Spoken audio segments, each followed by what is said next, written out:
donc la présentation de cette plainte par le ministre de la Justice de Palestine. Je souligne que le mandat est établi au nom du ministre de la Justice, État de Palestine, et le procureur général de Gaza. Donc voilà le communiqué.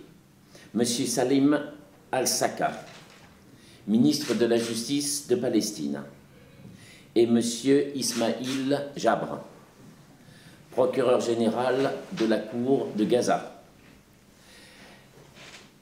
ont déposé plainte ce matin auprès de la Cour pénale internationale sur le fondement de l'article 15.1 du statut concernant les crimes de guerre commis par l'armée israélienne en juin et juillet 2014 en Palestine, dans le contexte de l'opération militaire appelée Bordure protectrice. La plainte vise les infractions suivantes, qui sont toutes des crimes de guerre définis par le statut de la Cour pénale internationale. Homicide involontaire, attaque portée contre des civils, attaque causant incidemment des pertes en vie humaine, des blessures et des dommages excessifs, destruction et appropriation de biens, crimes de colonisation, crimes d'apartheid, violation des règles du procès équitable. S'agissant de la recevabilité, la plainte vise la déclaration de compétence du 21 janvier 2009 du ministre de la Justice de Palestine, fondée sur l'article 12.3 du statut. Cette déclaration reste parfaitement valable, surtout que depuis, la Palestine a été reconnue comme État observateur, non membre de l'ONU. La qualité comme État de la Palestine n'est pas contestable. L'État de Palestine, du fait de l'occupation militaire, du blocus et de l'agression armée en cours, n'est pas en mesure d'exercer son pouvoir judiciaire. Aussi, M. Salim Al-Saka, ministre de la Justice, et M. Ismaïl Jabre, procureur général, ont décidé de transférer cette fonction à la Cour pénale internationale, la seule instance qui soit en mesure d'enquêter et de rendre justice au peuple palestinien. Pour ce faire, ils ont missionné le cabinet Gilles Devers et Associés afin d'assurer la transmission de cette plainte. Ils demandent à être reçus par Madame Bensouda, procureure près la Cour pénale internationale. Israël, puissance occupante, conduit une opération militaire qui, dans son principe comme dans ses modalités, viole les bases du droit international. Chaque jour est marqué par la commission de nouveaux crimes et la population civile représente plus de 80% des victimes. Les enfants, les femmes, les hôpitaux, les écoles de l'ONU, les soldats israéliens ne respectent rien. C'est une attaque militaire contre la population palestinienne. Cette action en justice montre clairement au monde entier quel est l'agresseur et quelle est la victime. Les victimes sont palestiniennes, mais la violation des lois concerne le monde entier et la plus large unité doit se former autour du peuple palestinien. Je pourrais répondre à vos questions. D'abord, nous agissons au nom de deux autorités incontestables, à savoir le ministre de la Justice. Donc j'ai ici le mandat qui pourra être vu par la presse. C'est un mandat qui est signé en tête État de Palestine, ministre de la Justice, ministère de la Justice, et qui est signé par le titulaire du poste. Il n'était pas facile d'entrer en contact et de faire ce travail de préparation. vu que toutes les administrations ont été bombardées, mais nous avons pu établir le contact, vous voyez, au meilleur niveau. Et il y a également un autre mandat du procureur général de la Cour de Gaza, qui, dans les mêmes conditions, nous demande de saisir la Cour pénale internationale des faits et d'obtenir un rendez-vous pour avancer dans la procédure. Voilà. Le mandat est également à votre disposition. La plainte a été adressée ce matin à la Cour par email et elle est enregistrée à 6h54 pour être précis. Donc la Cour, au moment où nous parlons, est saisie de cette plainte. Et évidemment, nous allons maintenant poursuivre en complétant le dossier, en voyant avec le bureau du procureur les éléments qui sont réclamés. Mais au niveau des informations, elles circulent quand même assez largement pour que le procureur puisse savoir de quoi on parle. Mais il y a beaucoup d'investigations matérielles qui sont faites sur place, c'est-à-dire que le ministère de la Justice dispose d'équipes d'enquête, est en mesure de parler de faits extrêmement précis. Et évidemment, il faut un petit peu de temps pour organiser tout ça, mais les informations circulent et tout le monde a pu voir les scènes de tir sur les enfants, le massacre d'un quartier, le nombre de 80% de victimes civiles, les 5 hôpitaux qui ont été attaqués, une école hier. Donc les éléments matériels sont incontestables. Voilà. Pour ce qui est de la procédure elle-même, et répondre à la question, à l'invitation de Christophe, vous dire pourquoi celle-là marcherait mieux que les autres. Les autres n'ont pas marché parce qu'elles n'ont pas été soutenues. Et on peut bien critiquer la justice. Comme avocat, c'est quelque chose auquel nous sommes habitués, d'avoir à contester les décisions de justice. C'est pour ça que nous en appelle et on les critique également, ces décisions. Mais objectivement, on ne peut pas critiquer la Cour en elle-même, vu que la Cour n'a jamais eu le dossier. Le dossier est resté bloqué chez le procureur en 2009, après plan durci. Et il y a eu ensuite des tractations qu'il faut qualifier de politiques pour laisser les choses en état. Bon. À ce jour, pourquoi les choses changent? Nous avons la recevabilité et nous avons les faits. S'agissant de la recevabilité, elle reste acquise par la déclaration qui avait été faite le 21 janvier 2009. Pour donner compétence à la Cour pénale internationale, il y a 2 possibilités. La première, c'est la ratification du traité, ce qu'ont fait, je crois, 120 États. La ratification du traité suppose un vote du Parlement, donc des élections générales. Autant dire que dans le contexte de la Palestine, quand on nous dit il faut la ratification du traité, c'est une manière de dire il ne faut surtout rien faire. C'est tout à fait évident. Donc c'est un piège grotesque. Mais le statut avait anticipé ces situations et donne la possibilité, indépendamment de la ratification, que le gouvernement donne compétence à la Cour. Et c'est une déclaration ministérielle qui suffit. C'est ce qui avait été fait par nous-mêmes en janvier 2009, et c'est la fameuse déclaration qui reste. J'ai encore vérifié, elle n'a jamais été retirée, elle est toujours sur le bureau du procureur, et évidemment qu'on ne comprendrait pas qu'elle puisse être retirée, parce que ça voudrait dire qu'on enlèverait à la population palestinienne une petite chance d'être protégée par la justice.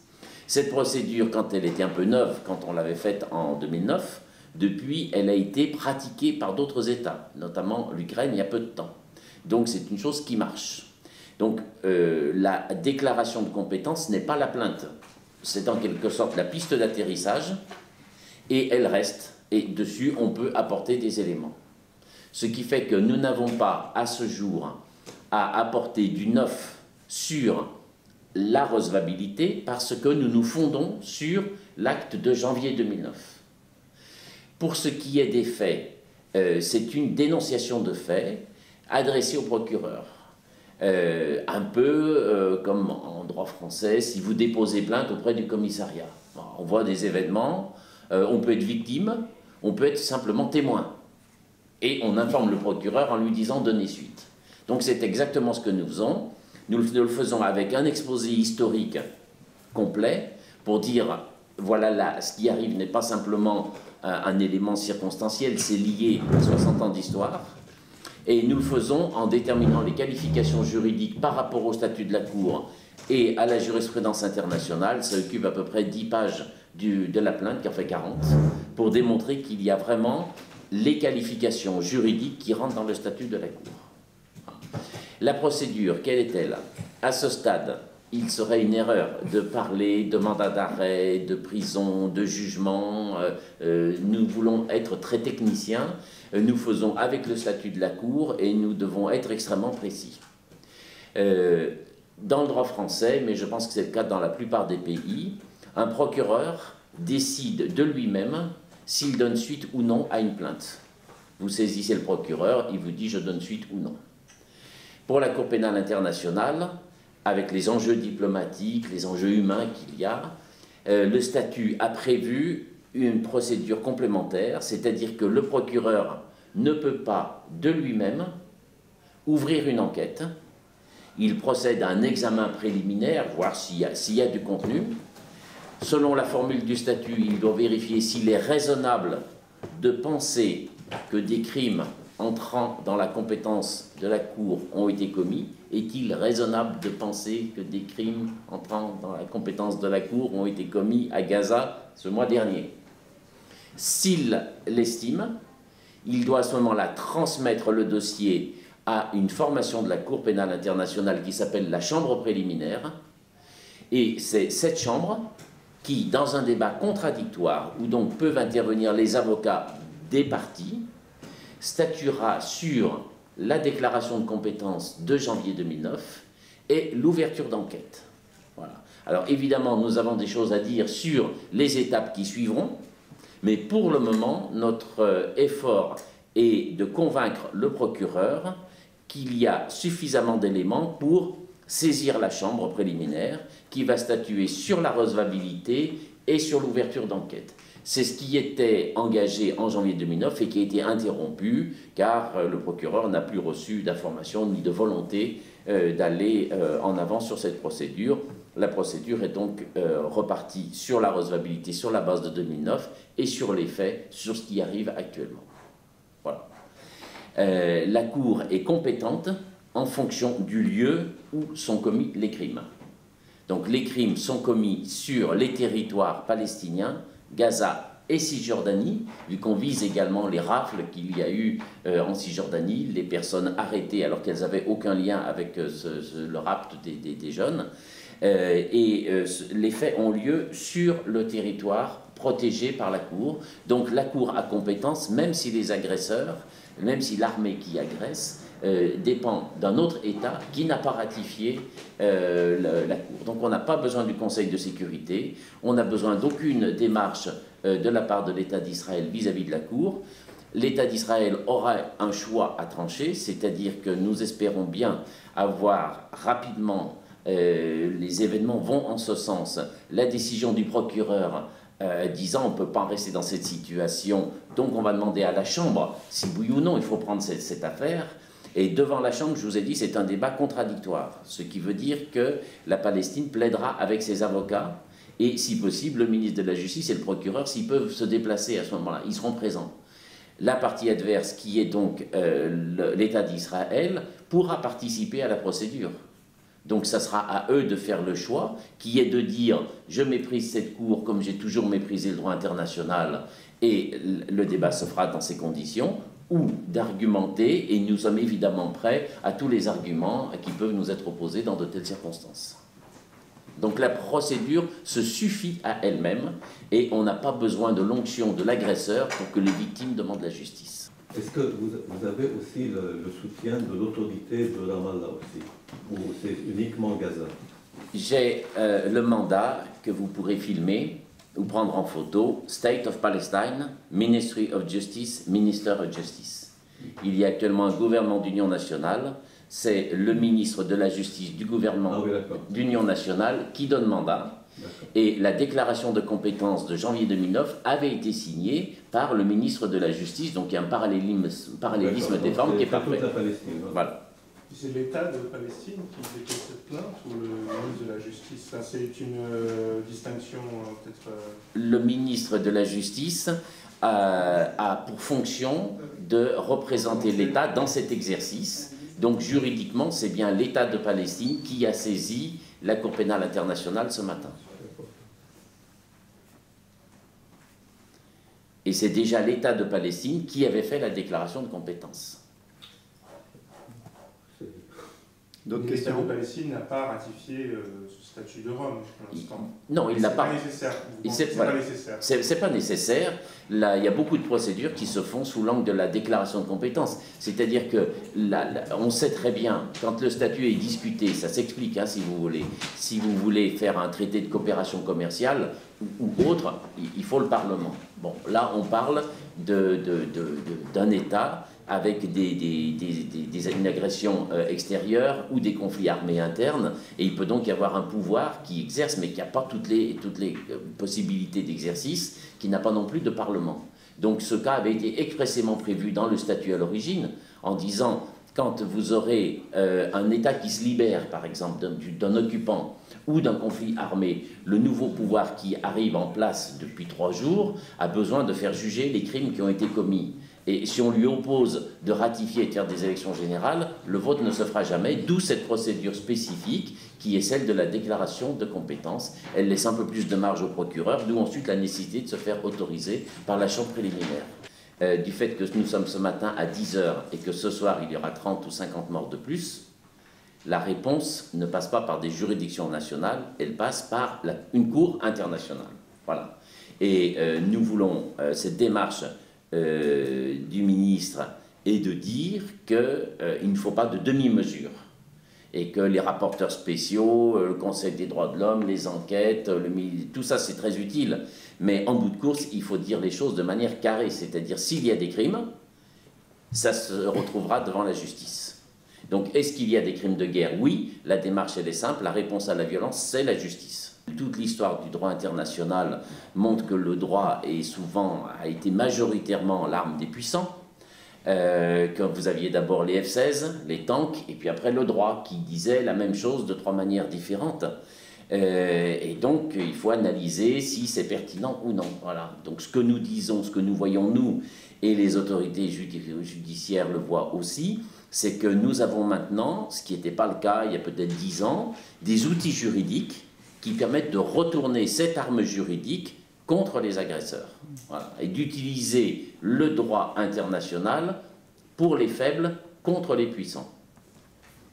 Quels sont les types de sanctions qui pourraient être mises en place et surtout quel type de personnes seraient visées par ces sanctions au cas où si le procureur décidait de poursuivre la procédure? Alors parler de sanctions, on est vraiment dans l'anticipation. Hein. Ce qu'on peut dire, c'est que la Cour invite, tout le statut invite à se saisir des faits les plus graves et des responsabilités les plus hautes, et donc des décideurs. Voilà. Donc dans les affaires de vie de tous les jours, on est intéressé par celui qui a commis l'acte. Mais en droit international, depuis le tribunal de Nuremberg et même avant, on a compris que celui qui était le plus impliqué dans les faits n'était pas celui qui pratiquait, qui finalement recevait des ordres et se trouvait dans des situations parfois extrêmes, mais celui qui organisait le procédé et qui était le commanditaire. Il n'empêche que quand on voit des actes délibérés d'assassinat, par exemple, on a vu cette vidéo d'un jeune Palestinien au t-shirt vert qui, j'en parle comme ça, tout le monde l'a vu, qui accompagne des secouristes et qui est visé par un soldat abattu, et comme il bouge encore, il prend une deuxième balle alors qu'il est à terre. Ça, c'est pas le gouvernement, c'est un soldat. Quand on voit les 4 enfants qui courent sur la plage, qui sont visés par un navire à 2 reprises et qui tirent alors qu'ils sont en train de prendre la fuite, ça, ce sont des personnes privées. Mais il y a vraiment le principe même de cette agression qui relève de la punition collective, c'est-à-dire qu'il s'est passé quelque chose en Cisjordanie, le lendemain, il y a une déclaration de Netanyahou en disant « c'est le Hamas et ils vont le payer », et finalement, nous voyons ce qui arrive maintenant, c'est-à-dire qu'en dehors de tout esprit de justice, le peuple palestinien de Gaza, qui est déjà sous un blocus illégal, fait ensuite l'objet de cette vengeance. Et donc ça, ce sont des ordres politiques du plus haut niveau qui ont naturellement vocation à intéresser la Cour. Est-ce que la plainte, il y a des noms dans la plainte de personnes Non, parce qu'à ce moment-là, on saisit de faits Nous avons cherché évidemment à être le plus respectueux de l'esprit de la Cour pénale internationale. Donc à ce stade-là, nous saisissons la Cour de fait et nous voulons la convaincre il est raisonnable de penser que des crimes entrant dans la compétence de la Cour ont été commis, d'où la nécessité d'ouvrir l'enquête. Les services à Gaza et en Cisjordanie sont extrêmement organisés pour réunir des preuves. On l'a vu sur d'autres dossiers, il y a un savoir-faire qui est assez exceptionnel. Pour chaque fait, on a l'identité des personnes, des photos, le nom de la rue, le plan, les blessures, les constatations médico-légales. Évidemment, ça fait chaque fois des dossiers, donc ça, c'est un travail qui se fait à plus long terme. Mais dans l'immédiat, il y a des précédents sur les méthodes d'analyse de la Cour, notamment quand il y a eu l'affaire de Libye. Donc là, c'était une saisine par le Conseil de sécurité, ça n'avait rien à voir. Mais quand c'était la Libye, il n'y avait pas d'enquêteur de la Cour pénale internationale sur place. Il y avait les images, il y avait les informations, et en 2 jours, le procureur avait ouvert l'enquête. Donc pour nous, c'est un précédent qui est intéressant en disant pourquoi vous le faites et pourquoi vous ne le feriez pas ailleurs. Donc la pratique de la Cour amène des éléments qui rendent la plainte en elle-même beaucoup plus vivante, pertinente, entrée dans le réel. Il y a la volonté des dirigeants de dire que la résistance palestinienne ne craint rien de la justice, vu que, pour être bien clair, il y a cette histoire entendue de manière permanente, que les tirs de roquettes sont eux-mêmes des crimes de guerre et que donc les autorités ne feront jamais rien parce qu'elles seraient les premières accusées. Donc le simple fait que la plainte soit déposée veut dire que ce risque-là est complètement assumé et qu'évidemment les dirigeants politiques qui constatent les morts et destruction du pays ne vont pas se freiner parce qu'il y a une espèce de propagande pour dire « Ah oui, mais ce que vous faites, les actions de résistance, etc. » Ils l'assument entièrement. Et par ailleurs, donc c'est tout à fait clair, voilà, il n'y a absolument aucune crainte sur ce plan, venez enquêter, voilà. Mais enquêter des 2 côtés, et enquêter de manière équitable. Et sur le plan plus juridique, nous visons l'article 31-D du statut de la Cour, qui traite du cas particulier de légitime défense dans de telles circonstances, et qui prévoit noir sur blanc que des crimes qui peuvent être qualifiés de crimes de guerre, notamment le fait de lancer des armes, d'utiliser l'armement militaire de manière indéterminée sur la population civile, qui entrent dans la compétence de la Cour, peuvent entrer dans la légitime défense dès lors qu'il s'agit d'un plan organisé, qui est un commandement, qu'on ne fait donc pas n'importe quoi, que deuxièmement, il y a un risque vital pour les personnes, soit imminent, soit de destruction inéluctable à long terme, et troisièmement, que les dommages qui sont causés, de manière factuelle, précise, que les dommages qui sont causés sont sans proportion avec ceux contre lesquels vous réagissez.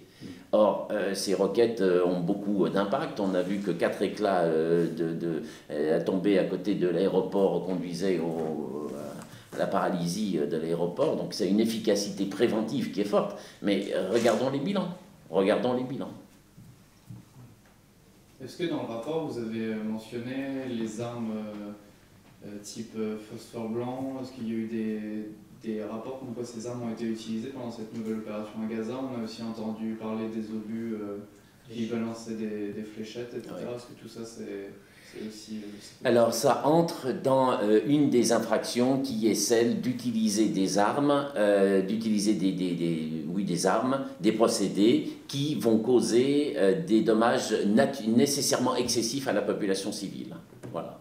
Donc, une opération militaire doit concerner par principe les militaires. On voit déjà qu'il n'en est rien parce que 20%, et encore ce ne sont pas tous militaires, 20% de combattants, disons 80% de population civile. Donc la proportion n'y est pas, c'est tout à fait évident. Et puis on retrouve exactement le même chiffre que pendant Plan Durci, que pendant l'opération militaire qu'il y avait eu il y a 2 ans. C'est-à-dire que c'est une méthode de tuer les civils. Voilà.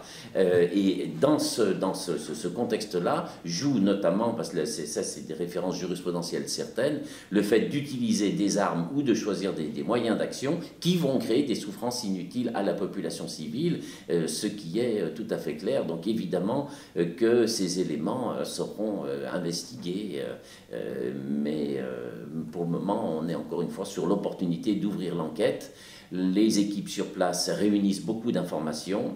et elles seront transmises au fur et à mesure des communications que l'on peut avoir au bureau du procureur.